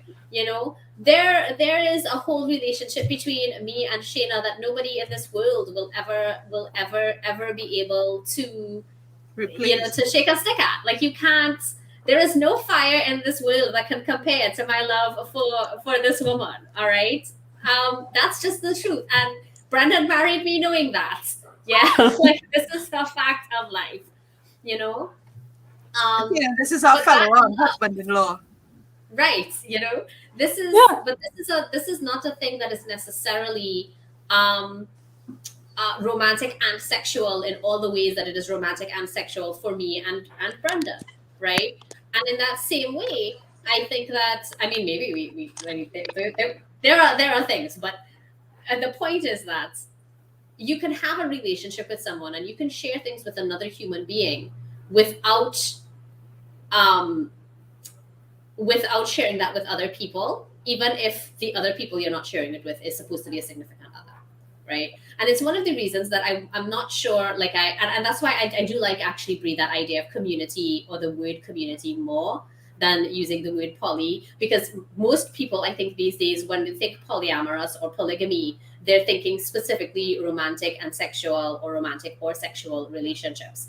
Yeah. But there is so much about a relationship that does not need to be romantic or sexual, right? And that's where you come back to this idea of family. And I don't know that the lines were so blurred because, like polycule, for example, if I'm not mistaken, polycule does refer to romantic and or sexual relationships. I'm gonna Um, look it up now. Oh, I looked it up. A polycule is a group of people who are connected through romantic relationships. Members of a polycule are not necessarily all in a relationship Right. with each other, but they may be. They may also be in another type of relationship with your partner, such as sexual kink or some other relationship status. I think they So- call it dinner table poly. So it's just like everybody's at the dinner table. Yeah, and I think that is healthy. It's not healthy for one other human being to be your everything and your all, and I don't think it has ever been healthy for that. But we do have this weird sense in some romance, and it's not all. Clearly, I think this book is a clear example of where this is not it. But there is so much, not just romance, but like books that feature relationships, which is like all fucking books, where it's that like one person is everything to another person, and it's just so unhealthy. And I don't think that is necessary, and I don't think that should be. I don't think that should be supported. I don't think that should be. Like, I don't know. Like, I think when I was younger, if a guy told me I was his everything, I would be like, that's intimidating. But I would I don't know, accept it for what it was. And as I got older, the more people would tell me that, the more I'd be like, no, I do not want to be this. Go find friends. I've had relationships like that, and it's had past tense because they didn't work. Yeah, no, for me that's been a struggle through, my search. First of all, Care, everything you said, I echo. I love you too. I have to acknowledge that first. But that's been my struggle personally, has been that, being a woman of some status and some, intelligence and stuff, like every time I've tried to have a relationship, there's like people, men mostly, want to put me on a pedestal. And I'm like, no, I'm not here to be put on a pedestal and worshipped, although I do love that, don't get me wrong, but like it depends on the at the end of the day, it does depend on the context. Like it did, like if I'm looking for someone to be my partner, that's what I want, is a partnership, not for me to be your entire world. Like I need you to be a part of my world, I need to be a part of your world, but we need to have a complement with each other. Exactly. So I don't know. To bring this a little bit back to the book. Yeah. I want to. Sorry, Bree. I'm gonna let you go. I think this is too beautiful a moment to not mention this. Is that it's about that intersection, right? Let us all come back to the Venn diagram here, which is the Kunleo symbol, the circle and the circle that are together, right? They overlap, right? That's precisely what we need. That's precisely what we're advocating for, I think. Oh, Echo, hi. And that also brings me back to what Kira said about her relationship with Win, that she doesn't want a partner that she's looking up to. She wants a partner who she's looking eye to eye to, right? She wants equality in a relationship. And she also acknowledges that, and this was such a great mechanism to talk about this, where like you were kind of, you were bonded to like 11 other people. So if somebody wanted to have a relationship of some kind with you, they had to be like, well, it's coming with 10 other folks, 11 other folks, right? There's no question about this. She will always have something with these other people that I will never be able to touch or understand or experience, but that's okay. And it's also so interesting to note that the only other person that she had that relationship with was a person who had experienced the same thing, because Wen was part of a council as well, right? He had been part of a Raybearer. So I really love this about the book. Like all the things that Talia was saying, like that love was not just about romantic love. It was not just, there was so much about familial love and friendship and all of these things. I love it. It's one of my favorite things. I don't want to, 1 second, Talia, I know Bree had something to say. So sorry. Oh no, I was just gonna say that the friendships and the other connections are always so important. To the fact that I asked that is a first date question. And if they say they have best friends and friends groups, I'm like, great, awesome. Like I love that. It's when they say they don't, that's the red flag. But anyway. or like they say in Trinidad, sometimes you have too much of friends. I've had that. You have too many friends. Oh no, I warned people day one. I'm like, I have Maria. Me and Maria are a package deal. You're dating me. You're also kind of dating her. Like, it doesn't. I'm Like, gonna she's greet the entire world. Okay, I'm gonna greet the entire. I'm gonna bless them with my presence. Just get used to it, baby. Just get used to it. You can rule by my side in the heavens, but I'm gonna greet my my friends. Okay, I'm gonna greet my peoples. What I liked is that it was included, but it wasn't like they didn't just stick it in. The Kuso vine that allowed them to communicate over distance. So that she literally had her own council separate and apart from Dio. And it was a long distance relationship. And again, let's go back to Ace Daddy Dio. I want that in a t-shirt. Can she do that for me and like sign it? Ace Daddy Dio. When she says, okay, I'm gonna need my own council and so on, but I'm gonna need to do it because I am my own Raybearer and I am this and that and the other, and I'm gonna need this because I need my own council so I can go into the right. And Dio was like, well, you're gonna need somebody from every kingdom. You're gonna have me from mine. I love that. Yeah. Fuck. Is that like Ace Daddy Dio was like, oh, I love him. The support. Also, I think that was a great portrayal of an asexual character because asexual does not mean aromantic. Mm-hmm. Yeah. And so many people just lump it all together. Like there is no diversity within that part of the spectrum. But they describe the diversity too. They explain it, like the different. Dio does. Dio explains it directly, and he's like, "Well, I think I'm the first one of these. You know, there are people who are like this, and people who are like that, and people who are like this. I think because he enjoyed kissing Tarisai. Yeah, like kissing is good. I just don't want to do the other stuff. Yeah, kissing above the neck. I just want to bring the chat in one more time. When we says what bothers me is how romance is always portrayed as something for women and about women, when it's always been the man who get all romantic and long term quick. And yeah, that's been my experience as well. I mean, when you're resting on you good anyway. Yeah. But yeah, I totally agree. Like I really enjoyed that, and I like that everybody that we saw and experienced in this book, especially those who were recurring characters from the first book, we all had a sort of satisfying, and I'm certain that there is more for us to find in this world, and that I'm certain that Ifueko will have more to talk about with this world and like more stories set in this world, surely. Hopefully we'll get to see those, right? We get to read those. But I really like this ending, just kind of wrapped up so nicely with a perfect bow for us. And it was such a satisfying end. You know, she never had to give in to this whole idea of having kids. Dio never had to think about whether or not he had to like do the deed to make the kids either. Yep. Right? Everybody just got to be themselves and stay themselves. Everybody got to be heard for who they were and accepted for who they were. It was fantastic. It's the perfect fantasy, okay? Yeah. It created problems in my mind for like the future, but yes, it was complete though. Yes. But those problems that was created for the future is just conflict for a new book. Just putting it out there. I'm just putting it out there. Precisely, right? Because it's not the book. The story of Aritsar continues, but this story is finished. Yeah. You know, and I think that was really, really, really well done. I said, I heard whispers there might be more, so I need to go light a candle for non-nefarious purposes. I don't even want to know. I do want to read something. I want to read something in the author's acknowledgements that I thought was really interesting.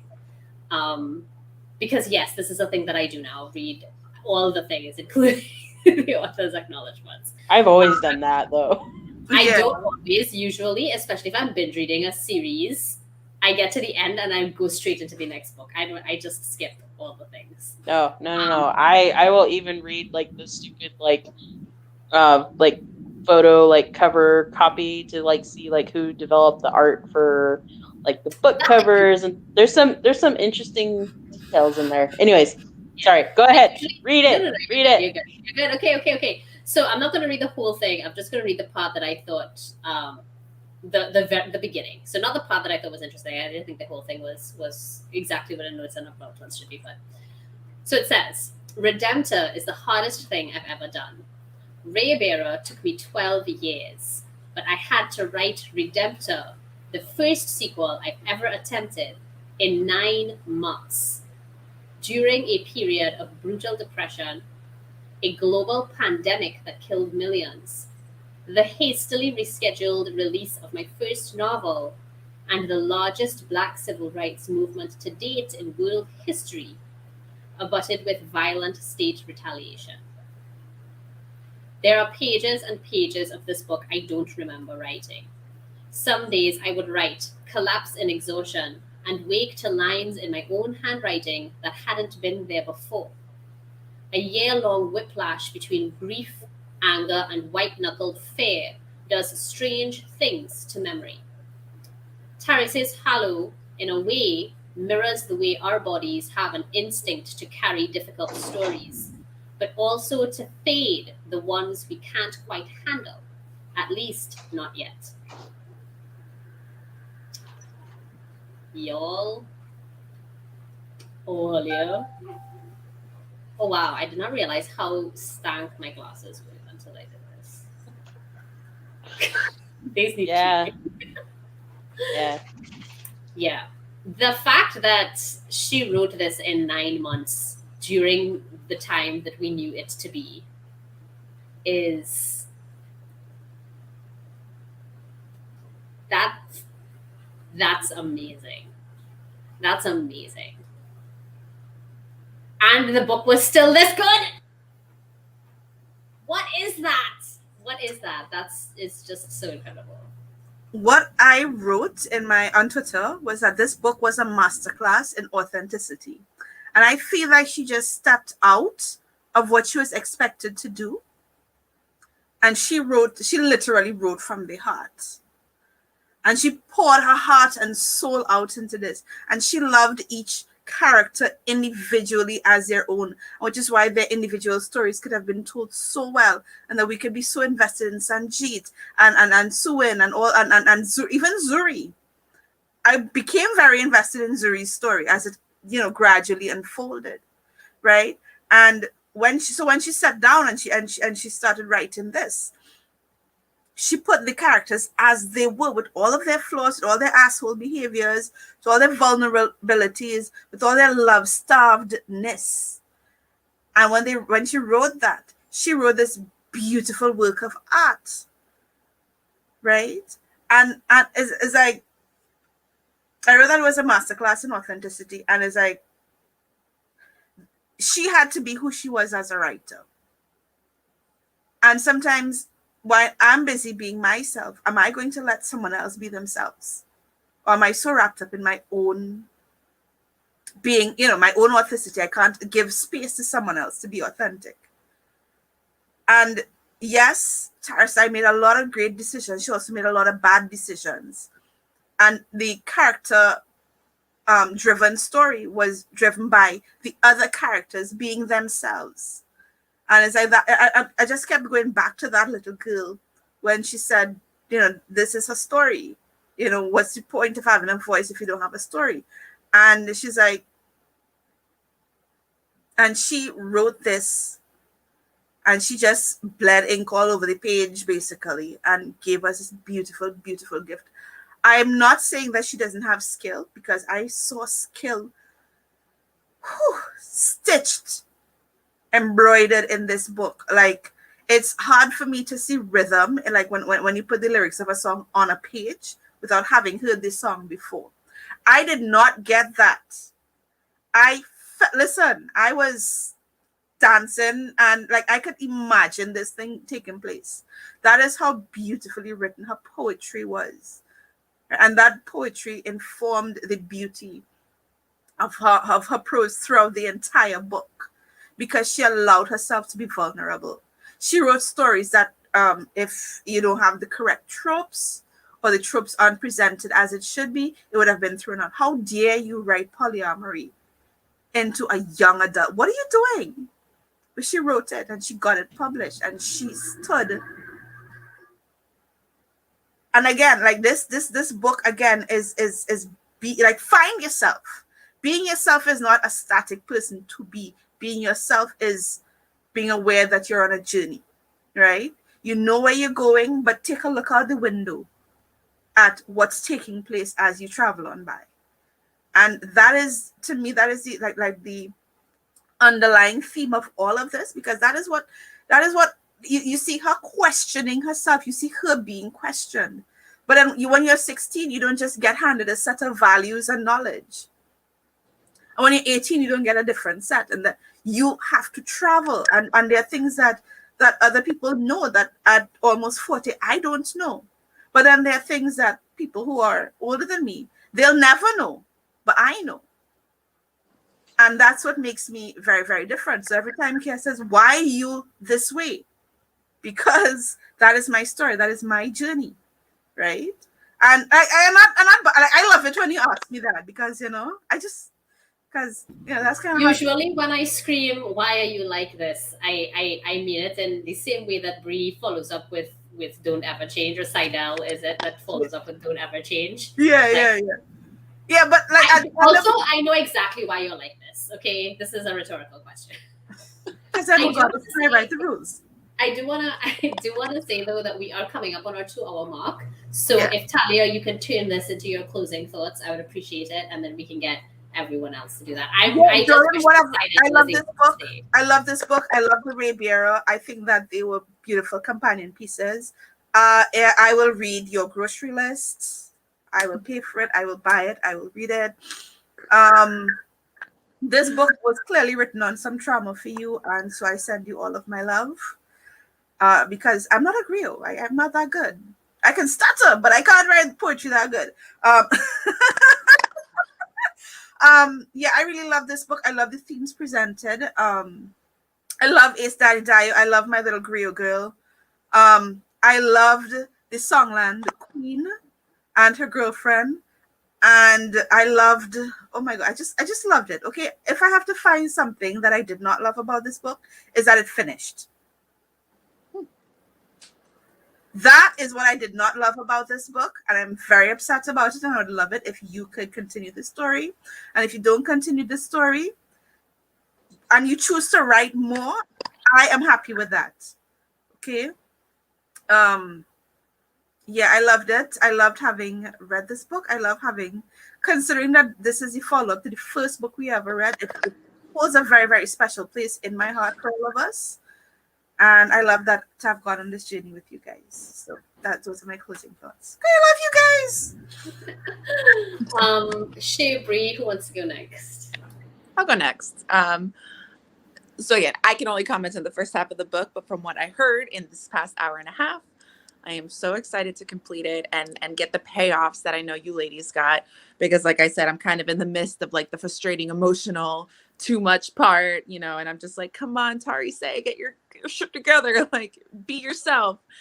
But in that story is so vulnerable and so true. And I think probably the reason it frustrates me so much is because it's a journey that I've been on of a fear of being too much or not enough, or being vulnerable, or being scared of judgment. And then also just trying to be yourself in a world that maybe tells you yourself isn't good enough or normal. And what the hell is normal? Again, we're talking about a female Raybearer. That's not very normal, right? So I also just, again, compliment the author on telling a great authentic story and giving us representation like Ace Daddy Dio and Tarisai, who, doesn't want children. And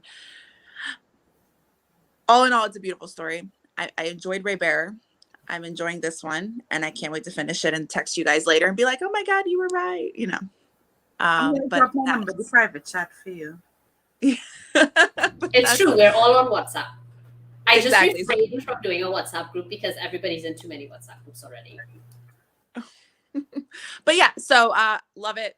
Can't wait to finish it. And Jordan Ifueko, you are awesome. All right, Shay, that's you.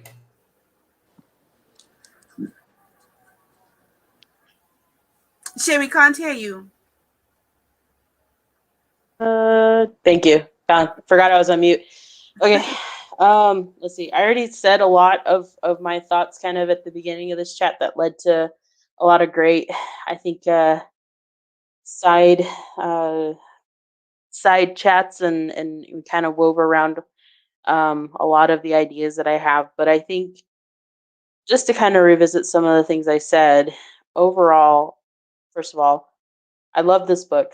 I loved, I may even love this book more than I loved Raybearer. And I think it's because of exactly what I said earlier, is that I identify more with this story. Even more than I did with Raybearer, right? Because I think, being where I'm at in my life, and then now kind of hearing a little bit more about, maybe where this is coming from. I have some similarities there, right? Where we've all kind of gone through this past year of a lot of ups and downs. But overall, I think that personally, and it's kind of funny because I was just finished doing an interview not too long ago for a piece that will be appearing published here within or a book that'll be published here within the next few months. So, hopefully I get to plug that in the future soon. But one of the questions in that interview that I think directly applies to this book was, what's my biggest piece of advice that I would give, to young women, especially those that are interested in STEM. And it was that, we're all kind of born with this, as women, we're all kind of born with this fear of not being enough, of this fear of feeling like an imposter in a place that's not traditionally been, a place where we've been allowed to be. We're coming into this sense of, that we're coming into like the STEM field, or we're coming into these positions of leadership as, entering the boys club, entering, a men's only kind of world. And it's not, it's not. Where I come from traditionally in my culture, women are the leaders. And so it's always seemed ridiculous to me that people will put these labels on it. And so my advice that, I gave out was that, it's okay to be afraid, but more importantly, it's okay to fail. It's okay to, push past your fears and take your own thoughts and express them, or, do an experiment or whatever and have it come out a failure. It's something that I preach over and over to people on my team all the time, especially those that are women, is that I need you to speak up and tell me your thoughts. And what I am hoping is that, and what I see in this book is that same thing, is that, we all struggle through this type of this fear of being an imposter, or labeled as one, or not being enough, or not being able to achieve enough in our own lives. And I think Dio even kind of called Tara out on it too. It's like, you can't run yourself into the ground. Like, you have to like enjoy this life as well. And that's something that I've been so guilty of in my life, where I throw everything that I have into not just my daily work, but doing a lot of volunteer activities. I do this with you ladies. I do so many different things everywhere. And I've been very guilty of not leaving enough for myself at the end of the day. And I think that, it's time for me to take, I think what this book reminded me of is that it's time to take that time for myself, and for me to take the time for myself to finish this book and be here for you ladies is really an act of me being here for myself and showing up and taking part in something that I truly want to do, something that I enjoy, have always enjoyed. And I think because of all of that, that's why I love this book that much more over Raybearer, because it's that much closer to my own experiences. So I think it's with all of its facets of amazing and grandeur details. It is at the end of the day, I think, a story that a lot of people, not just young adults, but people of all ages and backgrounds can identify with and take something from it. So highly recommend it. Thank you forever, Jordan, for writing this. Thank you. I think that there's nothing that I can say that hasn't already been said now. I echo everything that y'all have said. I just thought this was another beautiful read.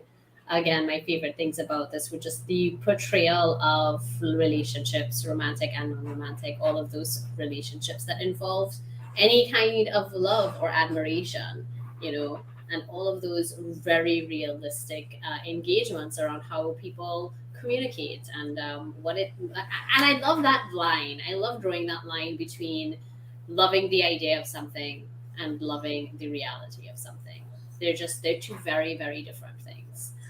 I think that's it. I don't think I'm going to say anything else. I think the three of you put it so well. I'm not going to add to that. I will say that if you are watching now or in the future, that you should certainly join us for Star Daughter. Star Daughter is our next book, and if I'm not mistaken, we are going to be talking about that on September 5th. Does that sound right to you guys? It feels right. Yeah. So not next Sunday, but the Sunday afterward is September 5th, and we would have read Star Daughter. Star Daughter came out in August of last year, 2020. I read it not too long after it came out. I want to say I read it sometime between August, maybe sometime between like August and September, August and October. I think maybe even November. But I know I read it before December because December is when I moved and I had already read the book before. So sometime between when it came out in November, I read it last year and I'm really excited to read it again. It was such a lovely, brilliant book. And I'm looking forward to it. So I hope you all will join us then. And I think that's it, y'all. Anything that we want to say, anything we want to add before we just say bye? Get yourselves a copy. Go read it. Get yourselves a copy of Redemptor. For sure. Run. Don't Run. walk. It's true. Yeah. Go. It's true. Go now. It's so true. Oh man. Go. And one last thing I was just gonna say, the Audible rendition, beautiful. I can't think of the reader's name or the actress's name at this point. I do follow her on Instagram. She's amazing. The Audible version is amazing. Drop a link to the book. I'm gonna have to go Google that. So no, just Google Redemptor. Just Google Redemptor. Okay, it's fine. You'll be fine. Okay. I think Jordan has it pinned either in her bio or it's a pinned tweet. One out of the two. Oh, okay. Jordan Ifueko, I can more easily link you to because Talia tagged her in something, I think. Oh, Star Daughter. They want Star Daughter. Oh, they want a link to Star Daughter. Okay, Yeah. hold on. This is a link to Jordan's Twitter. She does not know us, and we do not know her personally. So please do not Yes. talk to her like some close friends of hers recommended because Yes. She doesn't know me personally yet. Yeah. Okay. Yeah. Star Daughter, however, I don't know what link. I can send you, I guess, the Goodreads link.